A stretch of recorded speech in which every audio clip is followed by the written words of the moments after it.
Shalom. Shalom and welcome. This is Quick Words. Quick Words. It is a part of Man's Final Steps series.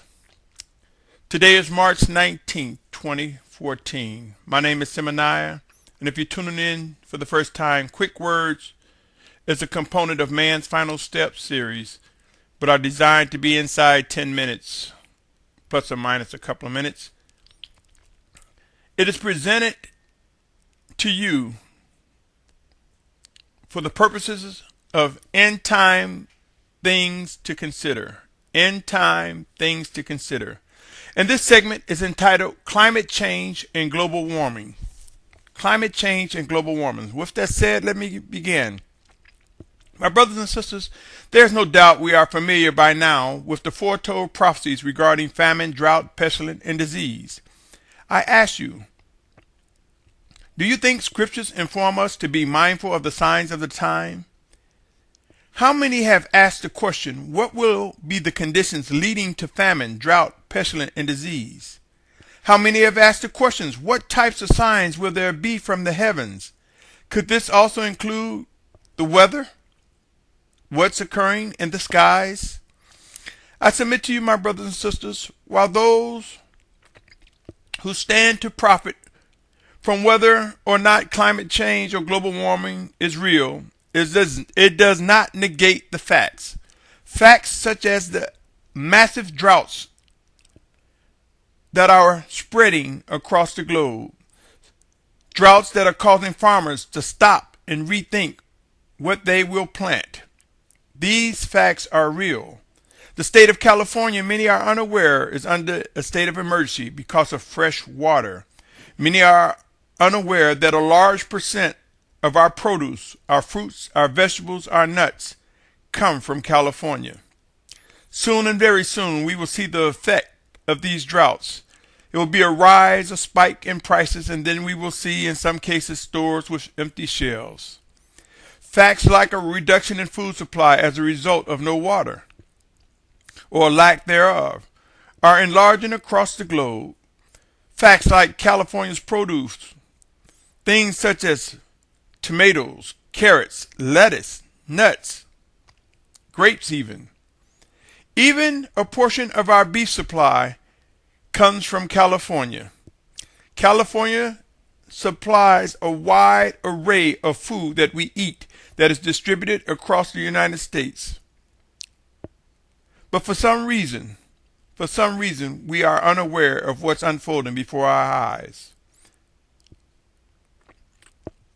If there's not enough water, then you can't grow plants. Without plants, you don't have anything to feed the livestock, let alone feed us. There are many other facts regarding drought across the globe. No water will result with little or no food at all. And anything that eats any type of vegetation will begin migrating where there is food. This includes peoples, animals, birds, beasts, insects, and pestilence. When rivers become shallow, many insects breed in these conditions, and these will contribute to a rise in pestilence and disease. My brothers and sisters, there are three critical things we need from a natural perspective to survive. They are fresh water, fresh air, fresh food, not necessarily in that order. More so fresh air, fresh water, and food. Believe it or not, man's greed is affecting fresh air in many parts of the world where there's heavy industrialized manufacturing conducted. If gone unchecked, pollution is running rampant. Consider what is happening in China and other parts of the world where there is massive manufacturing taking place, in some cases without any regulations whatsoever. Our abuse of fossil fuels have contributed to polluting our atmosphere, resulting in increased amount of CO2 levels, of which many probably say, well, what does that mean? Too much CO2 warms the atmosphere, melts the ice shells, causes the sea levels to rise, and does much, much more damage than one may realize.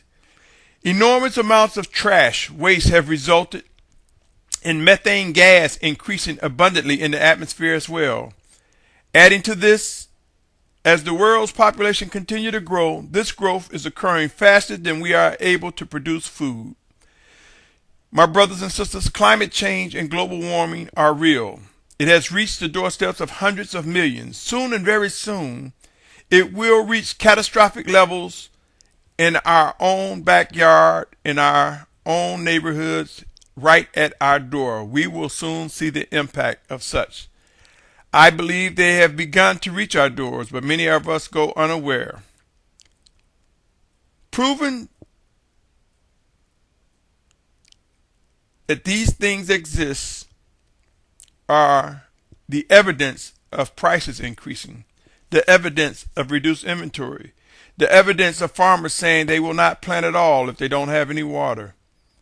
Soon and very soon, my brothers and sisters, we will begin to see, without any doubt, what is occurring. I consider this a process presented by the Almighty Father, Yahuwah. It is a process in which I have come to consider the Amos sequence. Yes, the Amos sequence. I invite you to read Amos 4, 6 through 10, and you will see a sequence of events that occurred as a result of Yasharal's rebellion. My brothers, as a result of rebellion, let me say that. My brothers and sisters, though many have taken a position to ignore what's unfolding, it does not mean these occurrences are not becoming widespread. Because we don't pay attention, it does not mean that these things are not happening right before our eyes. Climate change and global warming is the fruit of man's greed and neglect for life and planet. Conditions will become so bad in many places, and people will begin to frantically seek out safe places. Those who take heed to living instructions and guidance, as well as come to recognize warnings sent by the Spirit of Yahushua, or through those whom he chooses to speak, will come to praise Yahushua for guiding them through all that is about to be rendered on this planet. If you have not already done so, consider visiting Matthew 24th chapter as well as Luke 21st chapter, and ask yourself, what are the characteristics of the things that are described in these chapters regarding end times? I submit to you, my brothers, the 144,000 in multitude. The children of obedience will be guided to a safe place, but it does not mean we won't be in the midst of trying conditions before they reach proportions that could be described as the wrath of the Almighty Father. You see, my brothers and sisters, there is a specific threshold before these conditions will be labeled as the wrath of the Almighty Father Yahuwah, and we will witness those who are not appointed to his wrath guided to a safe place. We will face much work, and we will come to discern and understand the true meaning of obedience. Pray, my brothers and sisters. Pray, study, seek out earnestly to discover what must be done. Pray some more and watch as end times get intense. So will the many challenges we face. Be alert, my brothers and sisters. Before you dismiss climate change and global warming, consider the methods in which famine will come about, in which drought will come about, in which pestilence and disease will rise. I submit to you, climate change and global warming will play a critical role in the emerging of what is foretold in scriptures. Consider these scriptures as I close, my brothers and sisters. 1 Thessalonians 5:4 say, "But you, brothers, are not in darkness, so that this day should overtake you as a thief." Hebrews 11:1, "And belief is the substance of what is expected, the proof of what is not seen." That was Hebrews 11:1. Luke 21:36. "Watch then at all times and pray that you be counted worthy to escape all that is about to take place and to stand before the Son of Adam." My brothers and sisters, consider whether or not to listen and be proactive versus being overtaken with unbelief and rebellion. I pray that none of us are among those who dismiss climate change and global warming. I pray that we're able to see its connectivity or its connection to the rising drought, famine, pestilence, and disease that will play a critical role in these end times. Until next time, my brothers and sisters, stay tuned as this series, Quick Words, a part of man's final steps, continue. Shalom, shalom, Shalom.